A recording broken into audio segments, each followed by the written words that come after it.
Viewers very warm welcome to the show. मैं हूं Kamran Shahid. Russia ने यूक्रेन पे हमला कर दिया है और पूरी दुनिया में उसको कंडेम किया गया है, ऑब्वियसली सिवाय पाकिस्तान के, क्योंकि पाकिस्तान के प्राइम मिनिस्टर तो वहाँ विजिट पे हैं। प्रेसिडेंट बाइडन ने जो है इसको कंडेम किया। उन्होंने कहा Russia alone is responsible for the death and destruction of this attack, will bring and United States and allies and partners will respond united and decisive way. Boris Johnson बरतानिया के prime minister, उन्होंने condemn किया इसको। उन्होंने कहा I am appalled by the horrific events in Ukraine. I have spoken to President Ukraine to discuss next steps. President Putin has chosen a path of bloodshed and destruction by launching this unprovoked attack on Ukraine. इसी तरह France ने जो है इसको condemn किया है, Canada ने इसको कंडेम किया है। कनाडा कंडेम्स, जस्टिन ट्रूडो का ट्वीट आया इसके ऊपर। नेटो ने कहा कि we strongly condemn. European Union ने इसको बड़ा स्ट्रांगली कंडेम किया है। इवन यूएन ने जो है इसे कंडेम किया और कहा है कि president Putin, in the name of humanity, bring your troops back to Russia. In the name of humanity, do not allow to start in Europe what could be the worst war since the beginning of the century. लेकिन obviously Vladimir Putin जो है वो किसी भी चीज़ से move नहीं हुए और उन्होंने अटैक किया। ऐसे टाइम पे हमारे प्राइम मिनिस्टर जो हैं वो भी इस वक्त रशिया के अंदर है। आप देख रहे हैं मुलाकात हुई है, 1 से 3 घंटे, 2 से 3 घंटे की मुलाकात है। उसमें बायलैटरल इश्यूज़ जो है उनको डिस्कस किया गया है। लेकिन सवाल ये उठता है कि इस वक्त पूरी दुनिया, पूरी वेस्ट, पूरी दुनिया की डेमोक्रेसीज जहाँ ह्यूमैनिटीज़ हैं, जो वॉर्स के ख़िलाफ़ हैं, जो डिस्ट्रक्शन के ख़िलाफ़ हैं, जो हम भी ख़िलाफ़ हैं, और हम पूरी दुनिया से मुतालबा करते हैं कि जो हिंदुस्तान ने मकबूजा कश्मीर के मज़ालिम किए हैं उसमें हमारा साथ दे। लेकिन एक ऐसे मौके जब दुनिया जो है वो चाहती है कि हम भी यूक्रेन के ऊपर इस हमले को कंडेम करते हैं या एटलीस्ट हम उससे आइसोलेट रहें, या उससे बढ़ के हमें इंसानियत को देख के तो कंडेम करना ही चाहिए। हमारे प्राइम मिनिस्टर जो वहाँ पे गए हुए हैं, और क्या सवाल ये कि ये दौरा इस मौके पर मुनासिब था? क्या इससे पुतिन की अग्रेशन को पाकिस्तान के प्राइम मिनिस्टर ने इंडोर्समेंट नहीं दी? और इससे क्या फ़वाइद आपको हासिल हो सकते हैं? क्योंकि इस वक्त यूरोप ने, अमेरिका ने रशिया के ऊपर थ्रेट कर दिया सैंक्शंस लगाने की, मज़ीद सख्त करने की। और आप कोई भी एग्रीमेंट पाकिस्तान अगर रशिया के साथ करता है तो बादिउल नज़र में अपेरेंटली उसकी वैलिडिटी मुश्किल हो जाएगी, क्योंकि पाकिस्तान को फिर यूरोपियन यूनियन, IMF, अमेरिका, इन सब को जवाब देने पड़ेंगे, क्योंकि ये तमाम ममालिक जो हैं ये रशिया के ऊपर इस वक्त सैंक्शंस लगाने के दर पे है, लगा भी दिए हैं, मज़ीद सख्त भी कर रहे हैं। इन तमाम चीज़ों पे बात करेंगे। और इसके अलावा पाकिस्तान के इंटरनल माहौल को लेकर प्राइम मिनिस्टर एब्सेंट हैं, जबकि यहाँ पे खबरों की बाज़गत ये है कि पंजाब के अंदर ये तय हो गया है, जो गैर मुसद्दिक़ा इतलात है, कि चौधरी परवेज़ इलाही जो है वो पंजाब के वज़ीर आला बन जाएंगे और शहबाज शरीफ जो है वो फेडरल में कमांड संभालेंगे तहरीक अदम एतमाद कामयाब होने की सूरत में। इन तमाम हालात के अंदर पाकिस्तान के प्राइम मिनिस्टर ने फिर भी मुनासिब समझा कि वो रशिया का दौरा करें। और ऑब्वियसली रशिया जाके पुतिन के साथ बड़ी ज़बरदस्त मुलाकात उनकी हुई है। उसमें वो ये तो नहीं कह पाए, हमें तो नहीं सुनाई दे सकता कि अगर उन्होंने कहा भी हो कि ये आपने बड़ा गलत काम किया है, यूक्रेन पे हमला करके, एक दूसरे मुल्क की सॉवरेनिटी को ट्रेस पास करके, लोगों को डिस्ट्रॉय करके। वो तो वहाँ पे मुसाफा भी कर रहे हैं और बड़े खुशगवार माहौल में ये मुलाकात जारी है। इससे दुनिया क्या हमारा इंप्रेशन ले रही है? और अगेन, क्या ये दौरा इंटरनेशनल रिलेशंस के तनाजुर में, पाकिस्तान के यूरोप अमेरिका के तनाजुर में एक बेस्ट एग्जाम्पल है, एक बेस्ट डिसीजन है, या ये नहीं होना चाहिए था, इसको डिले कर देना चाहिए था? मेरे साथ जो लोग मौजूद हैं, मलिका बुखारी साहबा, डॉक्टर तारिक फजल चौधरी साहब, मज़हर अब्बास साहब, air vice marshal retired Shahzad Chaudhry साहब। शहजाद चौधरी साहब, इस दौरे को दुनिया में किस तरह देखा जाएगा? हमारे लिए क्या बेनिफिट्स हैं इसके और क्या नुकसानात हैं? जी, आपने बिल्कुल ठीक कहा। एक मैं और ऐड कर देता हूँ, तैयब अर्दोआन ने भी इस हमले की बहुत मजम्मत की है और उसने यूक्रेन के साथ मुकम्मल सपोर्ट का अदा किया है। अब तैयब अर्दोआन साहब की जो इंपॉर्टेंस हमारे कैपिटल में है, हमारे मुल्क में जो है, वो तो आपको पता ही है, उसका अंदाजा है। पाकिस्तान तुर्की भाई भाई का नारा हम सब लगाते हैं, तो इसका मतलब है कि हमारे भाई बंद जितने हैं वो सब के सब इस वक्त एक तरफ खड़े हैं। दूसरा, हमारे जो वजीर आजम हैं, पाकिस्तान के वजीर आजम, वो इस वक्त एक वॉर कैपिटल में खड़े हैं और उनकी मौजूदगी में रूस ने हमले का ऐलान किया है एक और सॉवरेन कंट्री के खिलाफ। कर भी दिया सर। तो आमतौर पे ये होता है कि सहाफती इक़दार के हिसाब से जब आपके यहाँ कोई मेहमान आया होता है तो उसकी रिस्पेक्ट में और उसकी डिग्निटी में कभी इस किस्म का कोई जो मेज़बान मुल्क होता है इस किस्म का अगर करना भी चाह रहा हो, करना उसका इरादा भी हो, तो उस वक्त इस किस्म का ऐलान नहीं किया जाता। तो जंग शुरू हो चुकी है और हमारे यानी इस वक्त मॉस्को से इस वक्त जो डायरेक्शंस हैं वॉर की वो कंटिन्यूसली जारी हैं, while our talks are going on. दूसरी बात ये, इससे आप अंदाजा लगा लीजिए कि हमारी इस वक्त पोजीशन क्या है। आपने अमेरिका के स्टेट डिपार्टमेंट के स्पोक्स पर्सन की बात सुनी, उसने कहा कि हम एक्सपेक्ट करते हैं कि दुनिया के तमाम जिम्मेदार मुल्क जिम्मेदार डेमोक्रेटिक मुल्क जिम्मेदार डेमोक्रेटिक मुल्क जो हैं वो तमाम इस वक्त रूस के खिलाफ आवाज उठाएंगे और इसके एक सॉवरेन कंट्री के खिलाफ जो हमला हुआ है उसके बारे में अपनी उस किस्म का जो जज्बात का इजहार करना चाहिए वो करना चाहिए, जो कि दुनिया भर में इस वक्त हो रहा है। तीसरी बात देखिए, मेरे मुल्क का और रूस का 150 मिलियन का आपस में ट्रेड है, मेरे मुल्क का और यूक्रेन का 450 मिलियन का ट्रेड है। तो कम से कम मैं जब इन दोनों मुल्कों को आपस में देखता हूं और मुझे ये पता है कि हमारी डिपेंडेंस यूक्रेन पे टेक्नोलॉजी के कॉन्टेक्स्ट में बहुत काफी ज्यादा है, सिग्निफिकेंट है, रूस से बहुत ज्यादा है। अच्छा, तो अब जब ये सारी चीजें हैं तो इसमें कोई शक नहीं कि हम रूस के साथ ओपन अप होना चाहते हैं, खुलना चाहते थे, लेकिन जिस तरीके से प्रेसिडेंट पुतिन पिछले 10-15 साल में 3 दफा 4 दफा अपने दौरे को मुलतवी कर चुका है बावजूद मुख्तलिफ वजूहात की बिना पे, ये वक्त ऐसा था जहां पर के फॉरेन पॉलिसी इस्टेब्लिशमेंट जो पाकिस्तान की है उसको प्राइम मिनिस्टर को बेहतर एडवाइस करना चाहिए था और ये दौरा 1-2 माह के लिए मुलतवी कर दिया जाता।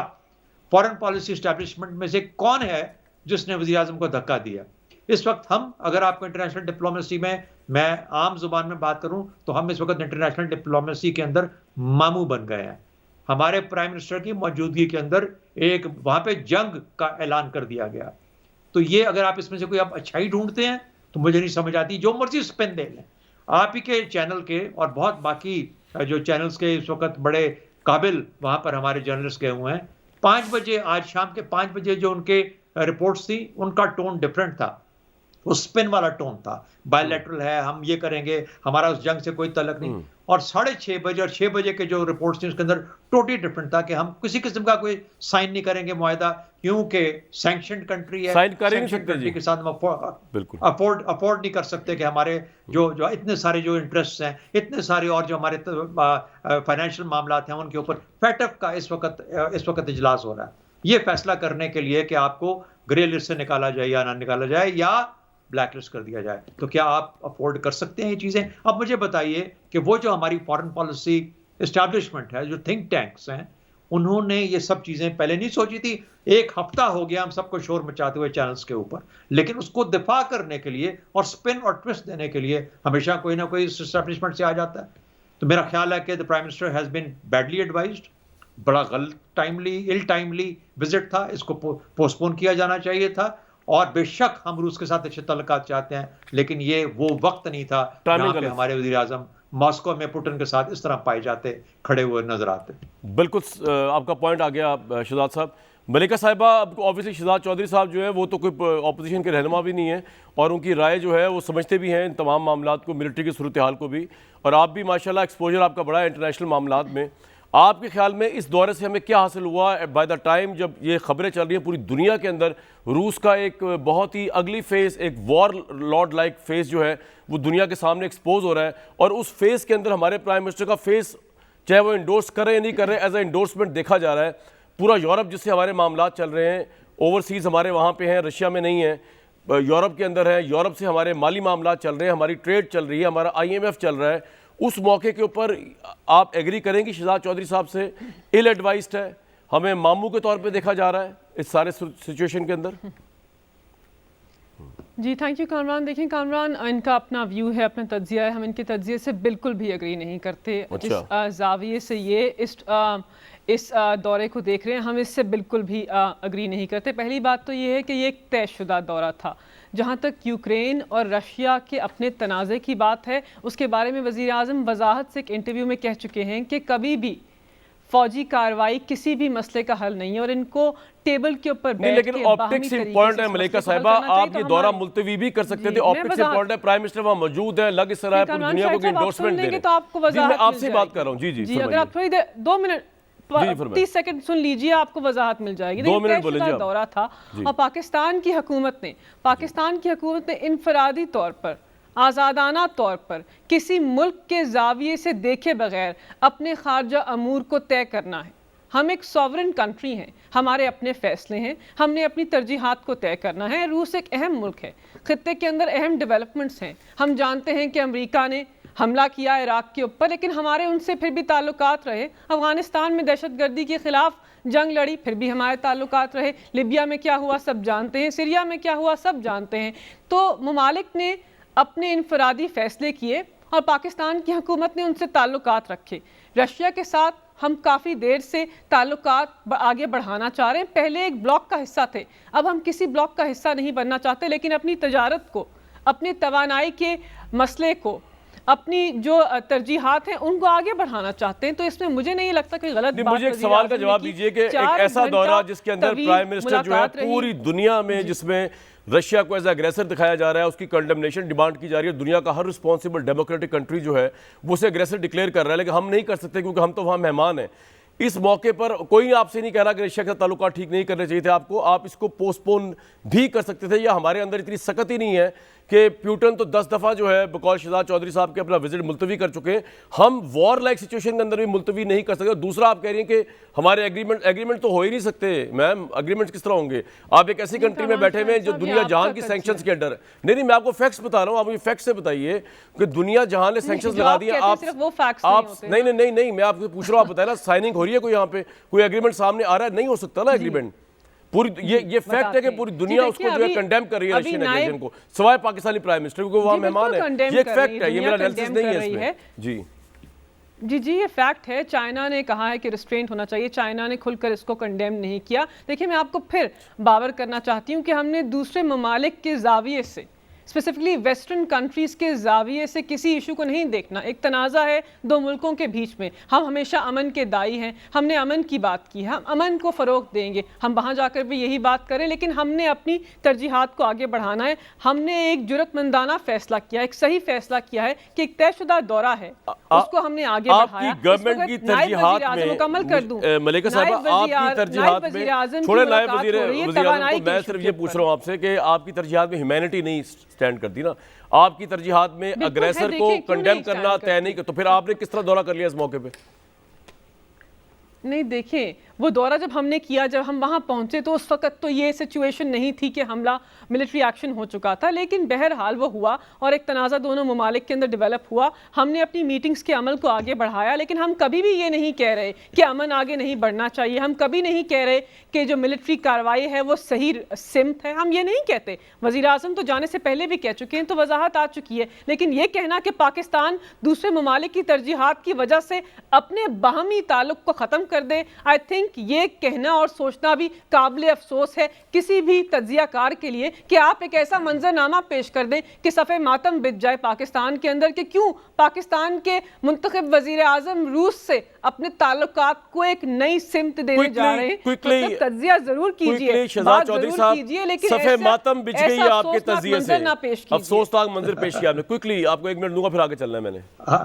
हाँ, नहीं, देखिए, बात ये होता है कि जो हम मुल्क के अंदर करते हैं ना, सियासी तौर पर करें, मुआशी तौर पर करें, लेजिस्लेटिवली करें, तो वो मुल्क के अंदर ही मामलात रहते हैं। अगर हमने डिले कर दिए, उसके बाद किसी और वक्त हो जाएंगे, उसका थोड़ा बहुत नुकसान होता है। ये जो फॉरेन पॉलिसी के एरर्स होते हैं ना, ये नस्लें भुगतती हैं, नस्लें इनको बर्दाश्त करती हैं, जो फॉरेन पॉलिसी के अंदर गलतियां की जाती हैं। तो ये सब, ये भी बड़ाई होती है, ये पहचान लेना, ये सोच लेना कि ये गलती है या नहीं है। पाकिस्तान के हक में सिर्फ इस वक्त पीटीआई नहीं सोच रही, मैं तो पाकिस्तान के वज़ीर आज़म का जिक्र किया, मैंने तो ये जिक्र किया, मैंने ये कहा कि पता करो किसने धक्का किसने दिया। मेरा अपना ख्याल ये है कि बजाय सफ़े मातम बिछाने के इस वक्त करेक्टिव और रियलिस्टिक एनालिसिस करके ये सोचें कि अच्छा, इसमें से किस तरीके से अब हम रिकवरी करेंगे। ऑलरेडी आपके मुल्क के बारे में IMF और FATF और बाकी मामला चाह रहे हैं। आपकी सारी की सारी जो आपकी ट्रेड है वो तो यूरोपियन यूनियन और रूस के साथ एक्सपोर्ट्स होती हैं, अमेरिका के साथ एक्सपोर्ट्स होती हैं। आप तो आपके तल्लुकात तो यूक्रेन के साथ ज्यादा हैं ट्रेड के एज कंपेयर टू रशिया। तो ये होने वाली बातें, इवन अगर नेशनल इंटरेस्ट के पॉइंट ऑफ व्यू देखा जाए तो जब आपकी बात समझाऊं तो इस दौरे को डेफर करना चाहिए था, लेकिन मैं एक पॉलिटिकल व्यू भी लूंगा और फिर मदद साहब को बताऊंगा। बिल्कुल ठीक सर, आपका पॉइंट ये आ गया। दूसरी मुझे जी देखिए, जी शहजाद साहब, मैं कह रहा हूं हम 30 साल से लगे हुए हैं रूस के पीछे तल्लुकात बनाने के लिए। हर मर्तबा रूस ये कहता है कि चूंकि उसके भारत के साथ बहुत करीबी तल्लुकात हैं और वो बिजनेस जो है 70-80% उसकी इन्वेंट्री है रशियन वेपन्स की, उसके ऊपर अपनी वो बिजनेस खराब नहीं कर सकता, इसलिए पाकिस्तान के साथ खुल के उसने मिलिट्री रिलेशनशिप कभी स्टैब्लिश ही नहीं कर पाया आज तक। और अब तो भी हर चीज को सामने रखना, अब भी अगर कोई बात तय हुई होगी तो नहीं बचाना, बिल्कुल पाकिस्तान का इंटरेस्ट वज़ीर-ए-आज़म को नहीं बचाना, पाकिस्तान को बचाना है। क्योंकि प्राइम मिनिस्टर तो आज ये है, कल कोई और होंगे, लेकिन Pakistan is here to stay इंशाल्लाह फॉरएवर। ये मैं आपसे एग्री करता हूँ इस पे। तारिक भाई, ये अगर इसका दूसरा एंगल देखा जाए तो मलिका साहिबा जो है वो पाकिस्तान के पॉइंट ऑफ व्यू से कह रही है हमने तो देखे ना एग्रेशन को इंडोर्स किया है, और पाकिस्तान के पॉइंट ऑफ व्यू से वी आर फील फ्री कि हम जिससे चाहे ताल्लुकात रखें। और पाकिस्तान का एक बड़ा इंटरनेशनल स्टैचूर बढ़ा है कि पाकिस्तान के प्राइम मिनिस्टर जो है वो प्यूटन से मिल रहे हैं। ठीक है, पूरी दुनिया लानतान कर रही है उस एग्रेशन के ऊपर, लेकिन हमें तो वो इनवाइट कर रहे हैं, हमें तो रेड कारपेट दे रहे हैं, हमें तो 21 तोपों की सलामी मिल रही है। तो ये तो इंडिया के लिए बड़ा सेटबैक हो सकता है, ये रीजन में हमारा स्टैचूर बढ़ सकता है। और उससे बढ़कर नजर ये आ रहा है कि आपकी तहरीक अदम एतमाद को प्राइम मिनिस्टर ने ठोकर की जोर पर रखा है अपने जूते की, क्योंकि उन्होंने टेंशन नहीं ली, वो आराम से रशिया जाके बैठ गए। तारिक भाई। बिस्मिल्लाहिर्रहमानिर्रहीम। कामरान भाई बहुत शुक्रिया आपका। देखिए जितनी बातें जो आपने की हैं कि बड़ा खूबसूरत वहाँ पे मनाज़र आपको नज़र आ रहे हैं और बड़ा हमारा कद काट बढ़ रहा है, ये सारी बातें मैं बिल्कुल आपकी सही मान लेता। अगर ये दौरा इस वक्त पे ना होता, आज से को 2 महीने पहले हुआ होता, या अगर सूरत हाल ये नॉर्मल होती है तो 2 महीने बाद अगर हुआ होता। जितनी बातें मलाइका साहिबा ने की हैं कि प्राइम मिनिस्टर जो है वो पाकिस्तान और रूस के ताल्लुकात को एक नई सिमत देने जा रहे हैं, हमें अगर ये बात सही हो तो इस पर भी खुशी होगी।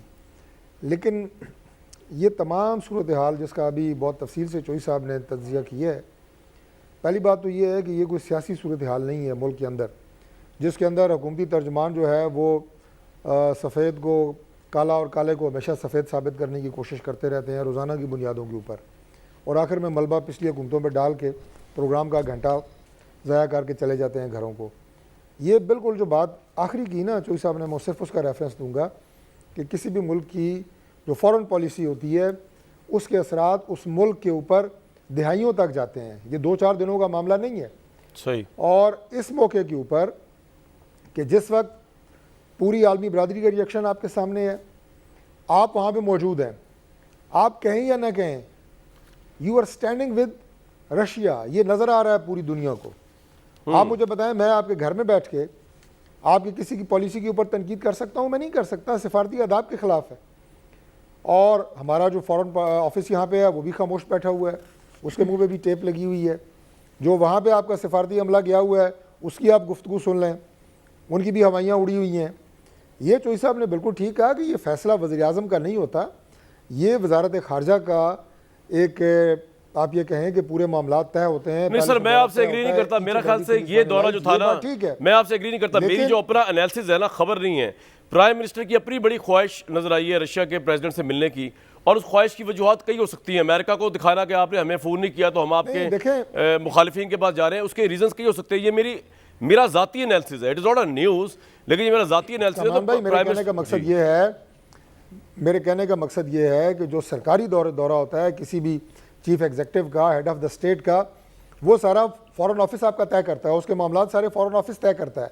अगर ये तयशुदा था, इसमें कोई दो राय नहीं है, लेकिन इस वक्त वहाँ पे जो एस्केलेशन हो चुकी थी वो सारी फॉरेन ऑफिस को पता थी कि वहाँ पे बॉर्डर के ऊपर कितनी फौजें लगी हुई हैं और किसी वक्त भी हमला हो सकता है। इस नाजुक सूरत हाल के ऊपर पाकिस्तान के वज़ीर-ए-आज़म को वहाँ भेजना, ये वजारत ख़ारजा का एक बहुत बड़ा ब्लंडर है, और जिसके असरात बिल्कुल होंगे। पूरी आलमी बरादरी बड़ा, मुझे फिर रेफ़र करना पड़ता है कि बड़ा आप ये कहें कि बेलाग और बड़ा एक न्यूट्रल तबसरा चोई साहब ने किया है। इसके असरात पूरी आलमी बरादरी जिस तरह के क्रिटिसाइज़ किया जा रहा है रशियन एग्रेशन को, इसमें पाकिस्तान का एक ही किरदार है, देखे जी, और वो है न्यूट्रल।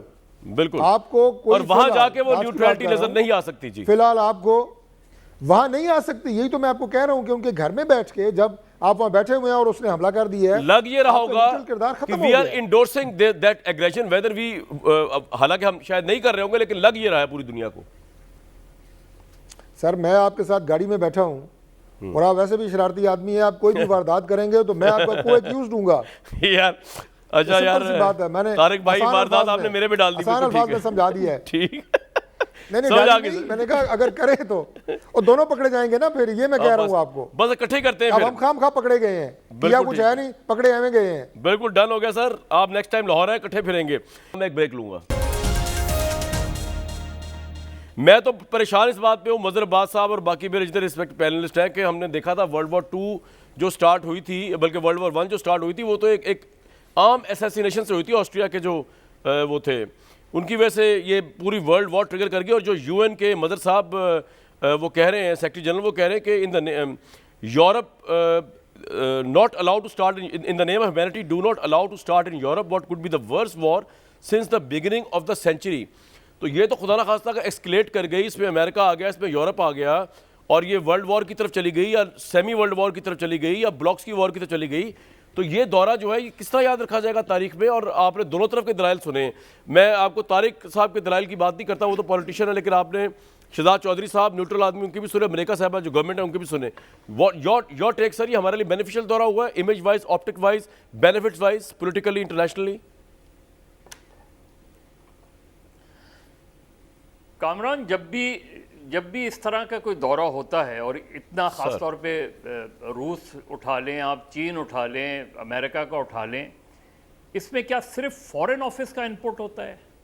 क्या हमारी मिलिट्री इस्टेब्लिशमेंट का इनपुट नहीं हुआ होगा इसमें? और ये याद रखें कि इस दौरे का सबसे पहली जो खबर आई थी वो आई थी जब प्राइम मिनिस्टर चाइना में थे और उस वक्त फॉरेन मिनिस्टर शाह महमूद कुरैशी ने गालिबन ये बात की थी कि चाइना के बाद जल्द ही जो है रूस का दौरा किया जाएगा। तो ये भी तो हो सकता है कि चीन में जब वज़ीर आज़म गए हों वहाँ इस बात को डिस्कस किया गया हो, वरना क्या पाकिस्तान का फॉरेन ऑफिस या पाकिस्तान की इस्टेब्लिशमेंट इतनी नाइव थी कि वो ये नहीं समझ पा रही थी कि इस वक्त अगर प्राइम मिनिस्टर रशिया जा रहे हैं तो उसके कॉन्सिक्वेंसेस क्या हो सकते हैं। और ज़ाहिर है यूक्रेन से एक टेंशन चल रही थी और इस चीज़ की कभी इम्कानात थे कि ये हो जाएगा अटैक। बिल्कुल इसके कॉन्सिक्वेंसेस हो सकते हैं। लेकिन एक मिनट मदर साहब, आप एक मिनट पहले मैं इस पॉइंट पे आपसे थोड़ी क्लैरिटी चाहता हूँ। ये आपने बड़ी इंटरेस्टिंग बात कही कि पाकिस्तान की इस्टेब्लिशमेंट जो है ऑब्वियसली वो प्राइम मिनिस्टर को ब्रीफ भी करती है और वो देती भी, लेकिन हमने पिछले दिनों जो वाक़यात देखे, खासतौर पे ये DGISI की तैनाती का जो वाक़या था, उसमें तो हमने देखा कि उन्होंने पूरी इस्टेब्लिशमेंट के साथ जो है जिस तरह उसको डिलेड टैक्टिक्स किए, जिस तरह वो एक सर्कस टीवी मीडिया पे चलता रहा। तो आपको लगता है कि इमरान खान साहब जो है वो इस तरह के हैं जो हर एक की बात सुन रहे होंगे, इवन इस्टेब्लिशमेंट की बात भी सुन रहे होंगे? इस्टेब्लिशमेंट ने उस वक्त शायद उनको कहा होगा बिल्कुल अच्छा है आप जाएं, लेकिन अगर आज उन्होंने ये कह भी दिया हो बिलफर्ज महाल कि आप ना जाएं, तो क्या प्राइम मिनिस्टर जो है वो उनकी बात सुनेंगे? जो प्राइम मिनिस्टर है, जिस तरह ये मामला हुआ है अभी रिसेंट मामला, लास्ट मामला हुआ है इनके साथ। मेरा ख्याल ऐसा नहीं है। देखिए, DGISI वाला मामला बिल्कुल मुख्तलिफ है। ऐसे मामलात में ये मुमकिन नहीं है उस वक्त, हो सकता है मैं गलत हूँ, कि इस्टेब्लिशमेंट ने उनको अगर ये इनपुट देती कि आप ना जाएं, पोस्टपोन कर दें, तो प्राइम मिनिस्टर उसको रिजेक्ट कर देते। ये चीफ एग्जीक्यूटिव में कर भी सकते हैं, लेकिन नॉर्मली हमने ये देखा नहीं है। देखिए, टर्की की अभी शहजाद साहब ने मिसाल दी, तो तैयब अर्दगान तो इज़राइल के साथ भी उनका रहता है इंटरेक्शन। अभी भी एक ख़बर आई थी कि इज़राइली प्रेसिडेंट या कोई उनका हेड जो है उधर जा रहा है टर्की जी। हमारी जो पोजीशन है वो चाइना के साथ है।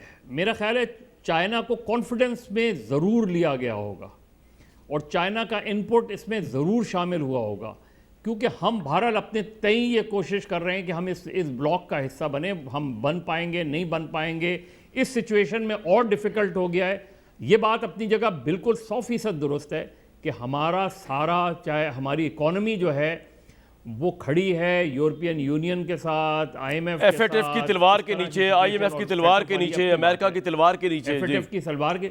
लेकिन इसीलिए सवाल को ट्रेस करना बहुत ज़रूरी है। जी, आपने बड़ा इंटरेस्टिंग पॉइंट जो चीज़ शहजाद साहब बात कह रहे हैं या गवर्नमेंट बात कह रही है या हमारी नाक़िस राय, अगर आप इजाज़त दें तो पहले मैं गवर्नमेंट से पूछ लूँ इस बारे में। इतने ब्रेन्स जो हैं वो नहीं देख रहे होंगे। मैं, अगर आप इजाज़त दें तो मैं ज़रा गवर्नमेंट से पूछ लूँ। आपने बड़ी इंटरेस्टिंग पॉइंट उठाया जो हमें से किसी ने नहीं हाईलाइट किया। मदर साहब, मलिका साहबा, आप are you privy to it कि एस्टेब्लिशमेंट ने इस बारे में कोई ब्रीफिंग दी या कोई ब्रीफिंग नहीं दी, या you are not privy to this information?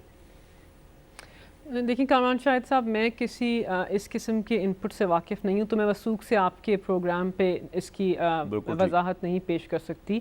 मैं इतना जानती हूँ कि ये दौरा पहले से तयशुदा था। पाकिस्तान ने अपनी तरजीहात को सर फहरिस्त रखा। अफ़गानिस्तान के अंदर भी देखिए इस दौरे के दो तज्ज़िये सामने आ रहे हैं। एक जो रिटायर्ड शहजाद चौधरी साहब ने पेश किया और पाकिस्तान मुस्लिम लीग नवाज़ का अपना व्यू है, मज़हर अब्बास साहब ने अपना व्यू पेश किया, लेकिन एक व्यू ये भी है कि ख़ित्ते के अंदर उनका अहम रोल है। अफ़गानिस्तान के इशू के ऊपर भी रशिया, चाइना और पाकिस्तान, इससे कोई डिनाई नहीं कर रहा, टाइमिंग पे क्रिटिसिज्म हो रहा है, इससे कोई डिनाई नहीं कर रहा कि रशिया का इंपॉर्टेंट रोल है। ठीक है, देखिए वो कर सकते हैं ना, वो उसके ऊपर देखिए तहफ़्फ़ुज़ात हो सकते हैं, आप अपना शो कर रहे हैं और आपके सीरियस तहफ़्फ़ुज़ात हैं, आपने उनको पेश किया और हम अपनी वजाहत पेश कर रहे हैं कि इस दौरे को मुलतवी करने से जो हमारे बाहमी ताल्लुकात हैं, या जिस किस्म की हम गर्म जोशी चाह रहे थे, जिस किस्म की सिमत हम चाह रहे थे, शायद वो आगे ना बढ़ती। और हमारा ये कंसिडर्ड सोचा समझा व्यू था कि इसको हमें आगे बढ़ाना चाहिए और तवानाई के शोबे यहाँ अच्छा, बात ठीक की गई है, मैं आप एक मिनट ठहर जाएं। यहाँ पर मैं चाह रहा था कि जरा पहले ही आपने एस्टैब्लिशमेंट के इनपुट को क्लियर किया, मैं इस पे जरा, क्योंकि मैं दोबारा जाऊंगा मदर साहब के पास, लेकिन उससे पहले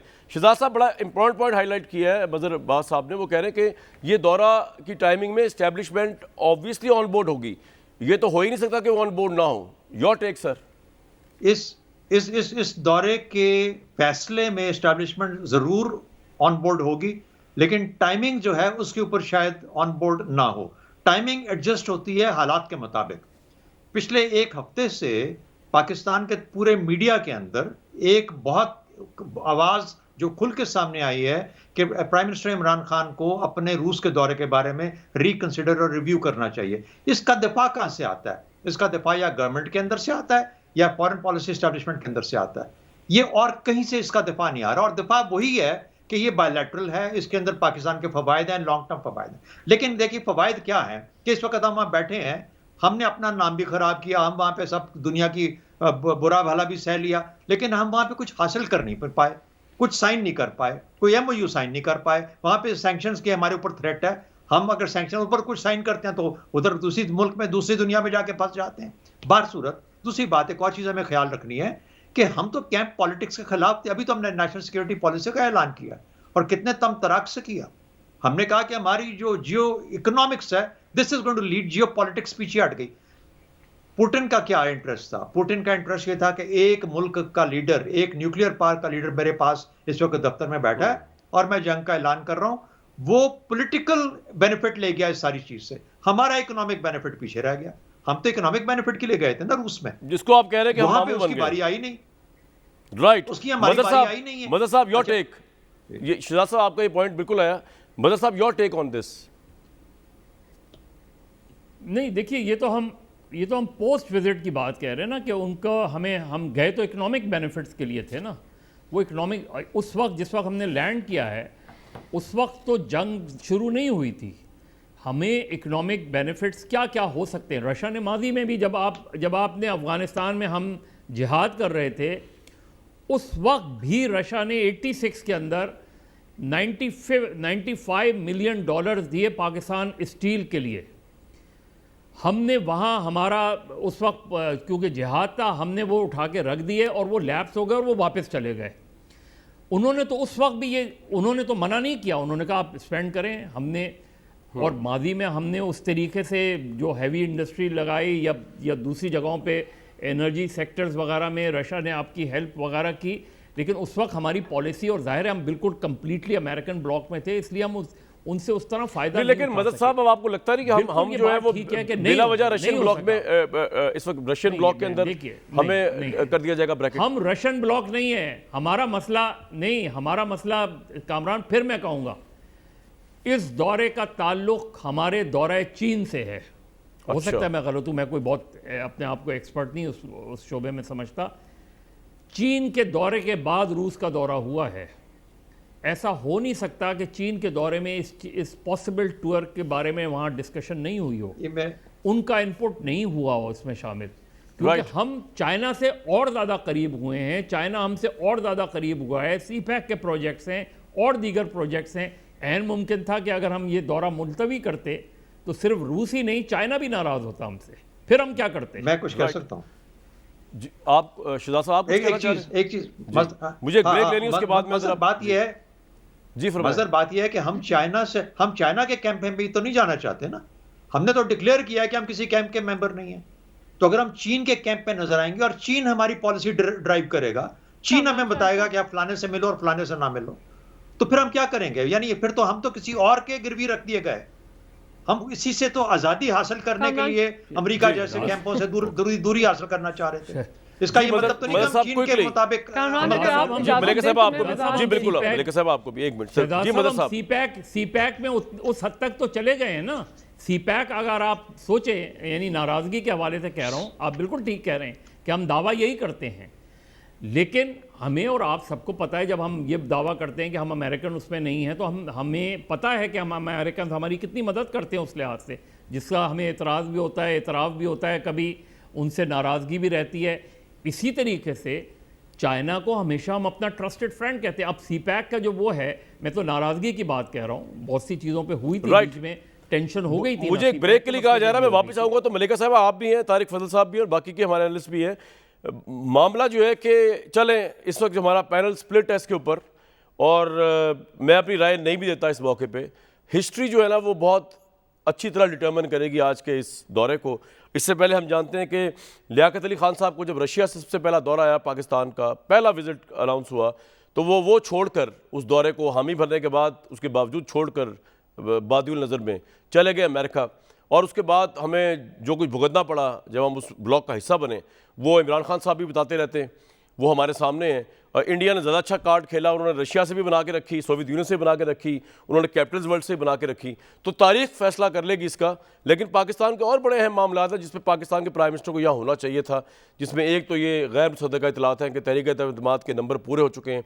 पंजाब के अंदर वज़ारत आला भी डिसाइड हो चुकी है, और फेडरल के अंदर इमरान खान साहब की जगह पे वज़ीर-ए-आज़म भी डिसाइड हो चुका है अपोजिशन की तरफ से तहरीक-ए-एतमाद लाने की कामयाब होने की सूरत के अंदर। इस पर भी ज़रूर बात करेंगे एक वक्फे के बाद। मैं आज शहरी रहमान साहबा की प्रेस कॉन्फ्रेंस सुन रहा था, वो अक्सर बातें सही फरमा रही थी इस मुल्क में जो हाल हुआ हुआ है पेट्रोलियम का, गुर्बत का, अनएम्प्लॉयमेंट का। और उसमें मुझे समझ नहीं आती कि एक ऐसी गवर्नमेंट जो बकौल अपोजिशन की, अगर सारी बातें सही मान ली जाए, एक बड़ी पैथेटिक गवर्नेंस दिखा रही है, ये अपोजिशन समझती है, लोगों का जीना दोभर कर दिया है, तो ऐसी गवर्नमेंट को तो आपको मज़ीद एक्सपोज होना चाहिए, होने देना चाहिए अगले 1.5 साल तक। तो ऐसा क्या है जो ये तहरीक-ए-एतमाद की हलचल मचाई हुई है? और अब तारिक भाई मुझे तस्दीक तरदीद करेंगे, भाईजान ये बात तय हो चुकी है कि नवाज शरीफ साहब मान गए, क्योंकि मुझे अपनी इतला भी है कि पहले वो मानते नहीं थे इस बारे में, कि पंजाब के अंदर जो है CM शिप परवेज़ इलाही साहब को दे दी जाएगी, जबकि फेडरल में शहबाज शरीफ साहब जो है तहरीक-ए-एतमाद कामयाब होने की सूरत में एज आ प्राइम मिनिस्टर आएंगे। जितने अरसे के लिए भी सेटअप चलेगा ये, कि अभी तक ये भी तय नहीं हुआ। जी कामरान भाई, ये सारी बातें आप बहुत बाखबर माशाल्लाह सीनियर एंकर हैं, आपको पता होता है सारे मामलात का। लेकिन अभी तक ये जो सारे मामलात हैं ये खुफिया रखे गए हैं, ये मीडिया पे नहीं दिए गए। नंबर गेम पूरे होने तक की हद तक तो मैं आपको यकीन दिलाता हूँ कि ये खबर बिल्कुल ठीक है, और नंबर गेम जो मतलूबा है उससे ज़्यादा मेंबरान जो ये नंबर गेम जो है, ये तारिक भाई एक बात बताएं कि नंबर गेम जो है इत्तेहादियों को डाल के है या इत्तेहादियों के अलावा PTI के अंदर से है, थोड़ा ये तो बताएं ना। नहीं, नंबर गेम इत्तेहादी भी हैं, और उसके अलावा पाकिस्तान तहरीक इंसाफ के अपने मेंबरान असम्बली जो इनसे नाला हैं, जो अपने जब हलकों में जाते हैं और शदीद अवामी रिएक्शन जिन्होंने देखा है, वो ख़ुद भी अगले इलेक्शन में पाकिस्तान तहरीक इंसाफ के टिकट से इलेक्शन नहीं लड़ना चाहते। उनकी खासी बड़ी तादाद है, यानी हमारी तवक्कुआत से ज़्यादा लोग जो हैं वो इनसे नाला हैं, और किसी भी ऐसी सूरत हाल में वो सामने आ जाएगी सारी सूरत हाल। लेकिन सर अगर आप कोई ऐसा दावा नहीं कर रहा तारिक भाई कि ये जो आपकी बात है, मैं काफ़ी अर्से सुन रहा हूँ, अगर ये बात सच भी है और सही भी है, मान लें अगर कि वो तहरीक इंसाफ के टिकट से लड़ना नहीं चाह रहे, तो ऑब्वियसली उन्होंने आपसे टिकट की गारंटी ली होगी। लेकिन आपकी पार्टी किस तरह अपने ऑलरेडी वहाँ के जो कैंडिडेट्स हैं उनको डिसीड करके, बिट्रे करके तहरीक इंसाफ के लोगों को टिकट दे देगी, या इस बारे में भी अरेंजमेंट हो चुका है, उनको कन्वे हो चुका है, वो सेटिस्फाइड है? ये ना हो कि यहाँ से आपका कैंडिडेट आपके ही दूसरे कैंडिडेट के खिलाफ खड़ा हुआ हो। देखिए, बात यह है कि ये सारी बातें पार्टी क़यादत ने तय करनी होती हैं। यकीनन जो पार्टी के पुराने लोग हैं, सीनियर लोग हैं, हल्कों में बैठे हुए हैं, आप उन्हें यकसर साइड लाइन नहीं कर सकते, और ना हमारी पार्टी ने कभी किया और ना आइंदा इंशाल्लाह होगा। इसी वजह से सारा ये ताख़ीर हो रही है कि आप क्या अरेंजमेंट्स कर रहे हैं। उसके बाद दूसरी बात यह है कि वो आप ये समझें कि मैंने पहले भी एक प्रोग्राम में शायद कहा था कि 3 चीज़ें होती हैं। सबसे पहली वो बात जो आपने की तहरीक-ए-एतमाद में, वो होती है एक फ़ैसला कि हमने करनी है, तहरीक लेके आनी है, और मियां नवाज शरीफ साहब बिल्कुल इसके ऊपर बिल्कुल क्लियर है, हमारी जमात बिल्कुल इस पर क्लियर है कि हमने ये लेके आनी है। दूसरी चीज़ होती है नंबर गेम, वो भी पूरी हो चुकी है। तीसरी चीज़ ये है कि तहरीक-ए-एतमाद जो है वो इंशाल्लाह कामयाब होती है। तो इसके बाद क्या हिकमत अमली होगी, क्योंकि ज़ाहिर है एक पार्टी, ये सिंगल पार्टी तो हुकूमत बनाने की पोजीशन में नहीं है, अपोजिशन की सारी जमातें मिलेंगी, कुछ इत्तेहादी भी मिलेंगे। लेकिन आप ये इतना लगेज मलिका बुखारी साहबा की गवर्नमेंट को उठाने को तैयार है कि जिसमें बकौल आपके जो है वो अवाम गालियां दे रहे हैं इस गवर्नमेंट को, बकौल आपके वो फिर गालियां आपको पड़ेंगी। देखिए ये बकौल मेरे नहीं, ये मेरे से ज़्यादा आपको पता है, आप भी अपने प्रोग्रामों में इस पर खुल के मैं बता जरा चुके न्यूट्रल हैं रह कि के लोगों बात कर रहा हूं इस वक्त तासुरात जी। क्या हैं, क्लिप्स आप देख चुके हैं, वो सारे आप मतलब जाते हैं, आपके लोग कैमरा लेके जाते हैं, मार्केट्स में जाते हैं, बाजारों में जाते हैं, लोगों की राय नहीं मेरा आपको यही देखी सवाल चुकी है। नहीं चले अगर लोगों का मैं भी सिर्फ राय है कह तो रहा हूं कि ये आप जो अपने पे लेना strategy चाह रहे है, हैं तारिक भाई, ये आप अपने पे लेना चाह रहे हैं, ये गालियां फिर जवाब गवर्नमेंट में आ जाएंगे इनकी जगह।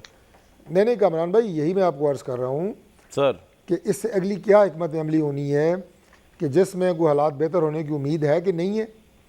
इस हुकूमत को क्या असम्बली की जो मुद्दत रह गई है वहाँ तक, जो आगे गवर्नमेंट फॉर्मेशन होती है वहाँ तक लेके जाना है या नहीं लेके जाना। एक ऑप्शन ये भी है कि कुछ अरसे बाद असम्बलियों को तहलील करके फ्रेश इलेक्शन कराए जाएँ, जो भी पार्टी जो है वो अक्सरियत ले, वो नई गवर्नमेंट बनाए, जिम्मेदारी भी ले और फिर दिन रात लगा के काम करे, हालात को सुधारे। राइट, ये सारी ऑप्शन हैं जिन पे बात हो रही है। पॉइंट आपका ये आ गया। जी जी। मलिका साहबा, ये पता चला कि इतनी सीरियस ये मूव चल रही है कि 2 वफाकी वज़रा को ये टास्क भी दिया गया है कि गालिबन जहांगीर तरीन साहब से बात की जाए और उनको मनाया जाए ताकि उनके ग्रुप के लोग जो हैं वो इनकी तरफ ना जाएं। Is it true? Kamran Shahid साहब, देखिए पहली बात तो ये है कि अपोजिशन के जो रहनुमा अदम एतमाद की बात कर रहे हैं, पाकिस्तान की आवाम ने देख लिया है कि सड़कों पे घसीटने का जो सफ़र था वो अब बगलगीर होने तक ख़त्म हो गया है। ये अदम एतमाद की बात कर रहे हैं, पाकिस्तान की आवाम को बता रहे हैं कि हम आवाम के मुंतखब वज़ीर आज़म को अदम एतमाद से हटाएंगे। जिनके पास नंबर गेम पूरा होता है, जिनके पास अददी अक्सरियत होती है, वो कमेटी नहीं खेलते, वो मीटिंग नहीं खेलते, वो अपनी अददी अक्सरियत को सामने लेकर आते हैं, आईनी तरीके को इख्तियार करते हैं। तो पहली बात तो यह है कि वज़ीर आज़म का जो दौरा है इस बात का भी अकास है कि आप इक़्तिदार की जो जंग लड़ रहे हैं उससे उनको कोई फ़र्क नहीं पड़ता। वो अपनी तरजीहात को आगे बढ़ा रहे हैं और आप इक़्तिदार की हवस में आगे बढ़ रहे हैं। इनके पास ना नंबर गेम है, ना इनके बंदे पूरे हैं। जब ये सेनेट चेयरमैन का इलेक्शन था तब भी खाने खिलाते थे, वादे लेते थे, तब भी इनके नंबर पूरे नहीं थे। हमने जब भी कहा अपनी अददी अक्सरियत को पूरा किया। आपका ये मॉरल राइट बनता है कि आप अपनी थादियों को पूछे जिन्होंने 3.5 साल मौजे की हैं आप लोगों से बैठ के, वजारतों के मजे लिए, स्पीकरशिप के मजे लिए, काफ लीग की बात कर रहा हूँ। अगर ये सारी हाइप तो क्रिएट इस वजह से हुई है कि काफ लीग वाले जो हैं वो ना सिर्फ इनको मिल रहे हैं 2-2 दफ़ा एक दिन में, बल्कि जा के भी मिल रहे हैं, डिनर्स कर रहे हैं बिलावल हाउस लाहौर के अंदर। तो कहने का मतलब ये कि आपने इस बारे में कोई पेश सफबंदी तो की होगी, कोई पूछा तो होगा उनसे, कोई वजाहत तलब तो की होगी कि किस कॉन्टेक्स्ट में मिल रहे हैं, क्यों उनके एक्शंस की वजह से ये हाइप मिल रही है कि हुकूमत कमज़ोर हो गई है। हुकूमत कमज़ोर होने का मतलब ये है कि आपका पॉलिसीज़ पे फोकस नहीं होगा रिमेनिंग 1.5 साल या इस महीने नहीं होगा, और आपका सारा अटेंशन इधर। आपने इत्तेहादियों से पूछा कि क्या कर रहे हैं ये? देखिए, इत्तेहादी अब एक मुनफरिद उनकी आइडेंटिटी है, वो एक मुनफरिद सियासी पार्टी हैं, सियासी मीटिंग्स करना उनका इस्तेहकाक है। लेकिन मैं जानती हूँ कि अभी स्पीकर को मोनस इलाही साहब का फ़ोन आया, उन्होंने वजाहत पेश की है कि हम इनके साथ खाना खेल रहे हैं, हम इनसे बातें कर रहे हैं, इनसे मुलाकातें कर रहे हैं। ये हमें एहसान फरामोश कहते थे, इनसे घुटनों को हाथ भी लगवा रहे हैं, लेकिन वादे को पाए तक नील तक नहीं पहुंचा रहे। तो देखिए, अगर सियासी रहनुमा आपस में मिलना चाहते हैं और अगर ये हमारे इत्तेहादियों को खाना खिलाना चाहते हैं तो इसमें क्या कबाहत है? वैसे मैं जमहूरी मैं जा तो मदर साहब के पास रहा हूं, लेकिन वैसे ही लाइटर टोन में, लेकिन सच्ची बात कहने जा रहा हूं। आप जो कह रही है ना कि आपको PMLQ वाले कह रहे हैं कि हम तो खाना खेल रहे हैं, हमें पता नहीं क्या कुछ कहते थे, कुछ पता नहीं वो आपके साथ खाना खा रहे हैं, टेलीफोन ना खेल रहे हो, क्योंकि आप भी इनको डाकू कहते थे। तो आने वाला वक्त बताएगा कामरान शाहिद साहब, टॉक शो पे हुकूमत के रहनुमा बैठेंगे या ऑपोजिशन के? नहीं मैं तो हम किस तौर पे बैठेंगे आने वाला वक्त बताएगा। मैं तो अदम एतमाद के मौके पे एटलीस्ट कंप्लीटली न्यूट्रल मैं समझता हूँ आपको पूरे 1.5 साल मिलने चाहिए ताकि अवाम ने तवक्कुआत लगाई जिनमें ये नाचीज़, जिसमें ये नाचीज़ शामिल था, वो पूरी एंड तक तो पहुंचे ना। या तो कंप्लीटली खत्म हो जाए, होप का कत्ल हो जाए पूरी तरह, या फिर कुछ बचा कुछ अगर मिल जाए तो हम खुश होंगे कि इमरान साहब सुरखरू हुए। मजर अब्बास साहब, एक बात पूछिए कामरान शाहिद साहब, तारिक फजल चौधरी साहब से एक सवाल पूछिए। जी मैं मदर साहब से आने के बाद दोबारा सवाल पूछिए कि इनके पास क्या मुतबादिल है, हर चीज का हल क्या है, क्योंकि उन्होंने बहुत सारे इश्यूज पे बात करते हैं लेकिन मुतबादिल नहीं बताते। एक मिनट पहले मदर साहब, ये खाना खेला जा रहा है या वाकई आपकी तरफ बहुत सीरियस काम हो रहा है, और किस बुनियाद पे आपको लगेगा कि ये हो रहा है सीरियस अगर हो रहा है? मदर अब्बास साहब, देखिए कामरान, सियासत का जुमा बाजार है। एक तरफ जहां अपोजिशन के बारे में हम ये कह रहे हैं कि अपोजिशन जो एक दूसरे को घसीटने की बात करती, तो ये बात दुरुस्त है। एक दूसरे पे जिस तरह की, यही मैं कहता हूं कि जब आप इस ज़बान में एक दूसरे को मुखातिब करते हैं, तो फिर जब मिलते हैं तो फिर ये सवालात उठते हैं। बिल्कुल इसी तरह इमरान खान तो मुनीस इलाही की शक्ल देखना बर्दाश्त नहीं करते थे, और ये उन्होंने मुनीस इलाही ने खुद उनको कोट करके ये बात की। अब उन्हें मुनीस इलाही को बर्दाश्त करना पड़ेगा, न सिर्फ बर्दाश्त करना पड़ेगा, उनकी तकरीर पर हंसना भी पड़ेगा। अब उनको बहादुराबाद जाना पड़ेगा। लेकिन बदर साहब, क्या आपको लग रहा है ये सब कुछ वो कर पाएंगे और ये अदम एतमाद सीरियस गेम नहीं है जो ये क्लेम करिए नून लीग के जी नंबर पूरे हो गए? योर टेक, आपका असेसमेंट क्या है इस पे? मेरे ख्याल में कामरान ऑपोजिशन ने, मेरे नुक्ते नज़र से ऑपोजिशन ने ज़्यादा बड़ा रिस्क लिया है, क्योंकि फ़र्ज़ करें ऑपोजिशन को इसमें सेटबैक हो जाता है, ऑपोजिशन कहाँ स्टैंड करेगी? और अगर उनको वो कामयाब हो जाते हैं, उस सूरत में भी बर्डन तो ऑपोजिशन पर आएगा। सर यहीं पे रुक जाइए, आपने बड़ा इंपॉर्टेंट पॉइंट बताया। बिल्कुल उन पे बर्डन बल्कि शिफ्ट इन पे हो जाएगा। I totally agree with you. Shahzad Chaudhry साहब, is it a serious claim कि ये गवर्नमेंट जाने वाली है 1-2 हफ्तों में तहरीक अदम एतमाद के नतीजे में, या नहीं? इसका जो पूरे का पूरा जो है ना, जिसे कहते हैं जो दारोमदार, वो PMLQ और चौधरी परवेज इलाही के ऊपर है। और जहां तक मैं चौधरी परवेज इलाही को जानता हूं, अब प्रॉब्लम यह है कि मैं तो रिटायर्ड हूं और मलिका बुखारी सर्विंग है, उनको मुझसे ज्यादा पता है, लेकिन थोड़ी बहुत और जो हम नजर रखते हैं उसके हिसाब से मेरा हाल है, चौधरी परवेज इलाही सस्ता सौदा नहीं करेंगे। उन्होंने अगले साल की अपनी चीफ मिनिस्ट्री नहीं देखनी, उनको अगर उससे अगले 5 साल की चीफ मिनिस्ट्री मिल जाती है तो वो मेरे ख्याल में उनके लिए एक एक्सेप्टेबल सौदा होगा। नहीं, लेकिन आप ये सस्ते सौदों का चीफ मिनिस्टरशिप अगले 5 साल की, वो अपने, एक मिनट शहजाद साहब, मैं जानना चाह रहा हूँ कि चीफ मिनिस्टरशिप अब तो ये दे सकते हैं, लेकिन वो जो आप अगले 5 साल वाली बात कर रहे हैं वो कौन देगा? मतलब आप इमरान खान साहब कह रहे हैं वो इलेक्शन जीतेंगे और बुजदार की जगह इनको लगा देंगे, या कोई और देगा? Very interesting. माय जजमेंट, मेरी अपनी रीडिंग और ये ऑब्जर्वेशन है कि इससे खुला इलेक्शन और जितना आने वाला होगा और इससे पहले कभी नहीं हुआ। इसका मतलब है कि कोई भी इस तरीके से खुल के ऊपर नहीं आएगा। 3-4 ऐसे प्लेयर्स होंगे जिनको आपस में कोलिशन बना के एक गवर्नमेंट एस्टैब्लिश करनी पड़ेगी, और उसके अंदर चौधरी परवेज इलाही साहब का बहुत इंपॉर्टेंट रोल और वोट भी हो सकता है कि कोलिशन जब बनती है तो उसमें जरदारी साहब का भी रोल हो सकता है। तारिक भाई, ये आपने सोचा कि अगर जहांगीर तरीन का शहजाद साहब क्या रोल होगा? बिल्कुल तारिक भाई, आपको लगता है कि ये ऑप्शन हो सकती है कि अगले 5 साल के लिए फिर चले जाएं चौधरी साहब रियलशिप के लिए? देखिए, मैंने आपको अर्ज़ किया है जी कि ये जितनी भी मुतहदा अपोजिशन की गुफ्तगू हो रही है और हिकमत अमली बन रही है, ये वक्त से पहले मीडिया पे नहीं दी जा सकती। मैं बड़े सादा से अल्फाज में आपको ये बता रहा हूँ कि किस तादी से क्या बात हो रही है। और वो खुफिया है सर, सॉरी मुझे ब्रेक लेनी पड़ेगी। आप अपने खुफिया कार्ड संभाल के रखें, आपने नहीं बताया, मैं एक ब्रेक लूँगा। ये अगले 1-2 हफ्ते में चल जाएगा। व्यूअर्स, आपको पता कि प्राइम मिनिस्टर की गवर्नमेंट क्रेडिबल है या ऑपोजिशन? मुझे दिए नेक्स्ट वीक तक के लिए इजाज़त।